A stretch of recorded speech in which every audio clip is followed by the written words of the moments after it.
Here's what happened at round 4 of the FIM Motocross World Championship, the MXGP of Trentino in Italy. Jago Geerts with his 3rd foxhole shot of the season. And as he charged down into turn 1, he was closely followed by number 72, Liam Everts, the 125, Emma Weckman, and a couple positions further back, the number 80 of Adamo, but he was passed immediately by Thibaut Beniston as he moved into 3rd place. The message for Kai de Wolf was jump the triple to make the pass. That's exactly what he did on lap 3 when he moved into 6th with that pass on Mikkel Harup. Roman Mosdijk was next to go by the Dane as he moved into 7th. Kai de Wolf then got the better of the 125 of Emil Weckman, who was having a great GP as he moved into 5th place. A near miss for Thibaut Beniston. And again, in the next turn, as he and Adamo almost came together as they fought over 3rd place. Adamo eventually went through on lap 11 of 18. He then closed in on his teammate, Liam Everts, on the final lap to move into 2nd place. The fans on their feet, applauding every move of Adamo. But he wasn't able to do anything about Jago Geerts, the Yamaha man who crossed the line to win for the 4th time this year. Adamo 2nd, Everts, Beniston, de Wolf, your top 5.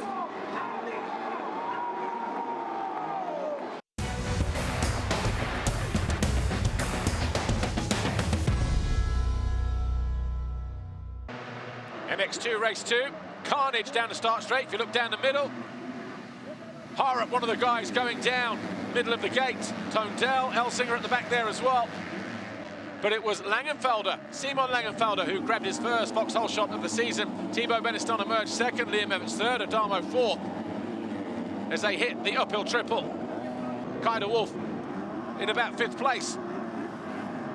Jago Geerts got tagged at the bottom of the hill. He'd already made a bad start, banging bars with somebody immediately out of the gate, and he started right at the back. He started to charge through, though. Adamo got the better of Everts once again to move into 3rd place on around lap 4. He then found his way by Thibaut Beniston on lap 6 to take 2nd place. Started to charge down on Langenfelder, but the gap was just too big. At that point, Adamo was the Grand Prix winner. Everts then found his way past Beniston to move into 3rd. That was going to be good enough for 2nd overall if he could stay there. It depended on what happened with Kai de Wolf, who was making a charge through the field. Geerts found his way past Hogma. At the same time, Weckman needed to ice his berries, having got caught between the rear wheel on lap 10. Everts did hang on from a hard-charging Kai de Wolf, but Langenfelder crossed the line to take his 1st race win of the season for Red Bull Gas Factory Racing. When Adamo crossed the line 2nd, it was enough to win his 1st ever Grand Prix, and he wins it here in Italy. Everts crossed the line 3rd to take 2nd overall for what was a Red Bull KTM 1-2. Tony Cairoli, the team manager, the 1st win for him in that role. Adamo, your winner here in Italy. Everts 2nd, Jago Geerts, his 7th place in race 2, enough to get him on the podium, 3rd overall. And he continues to lead the championship by 22 points over Adamo. Beniston is now 3rd, just 1 point further back from de Wolf and Langenfelder. What a fantastic day for Andrea Adamo and Liam Everts on Red Bull KTMs. Jago Geerts continues to lead as we head to round 5. I'm so happy, but I think somebody helped me. Because, yeah, I didn't expect this, and here he get his 1st victory, and here I get my 1st victory.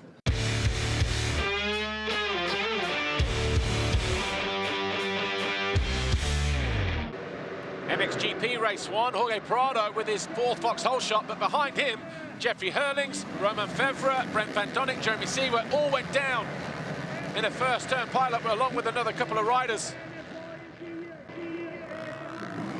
And it was Prado who emerged at the head of the field from Valentin Guillaume, who overjumped the triple here on the opening lap, managed to stay upright. 3rd was Ben Watson, who moved into 2nd after Guillaume made a mistake on the uphill. Fernandez also took advantage and moved into 3rd. Benoit Paturel, number 6, not too far behind either. Ruben Fernandez then moved into 2nd with this pass on Ben Watson, who then got caught by Paturel, who moved into 3rd. And Maxime Renault, who took over 4th place. Renault did actually find his way past Benoit Paturel, but made a mistake and then had to retake him to move back into third. That was around the halfway mark. Guadagnini then got the better of the Frenchman. He eventually came home in fourth place. Jeffrey Hurlings on his charge through the field. Eventually came through to ninth place as Guillaume came under attack from Vlaanderen. Vlaanderen on the Geben van Benrooy Yamaha eventually took over sixth. Guillaume came home seventh. That was Hurlings finding his way past Ben Watson. He eventually came home ninth. Paturel 10, Watson 11. Romain Fevre fought back to 12th. Up and down race for the main championship rivals, and also Ruben Fernandez, who fell from second with 2 to go, handing that position to Maxime Renault. Jorge Prado crossed the line for his 4th win of the year from Maxime Renault. Ruben Fernandez, Mattia Guadagnini and Alberto Ferrato. Hurlings was 9th.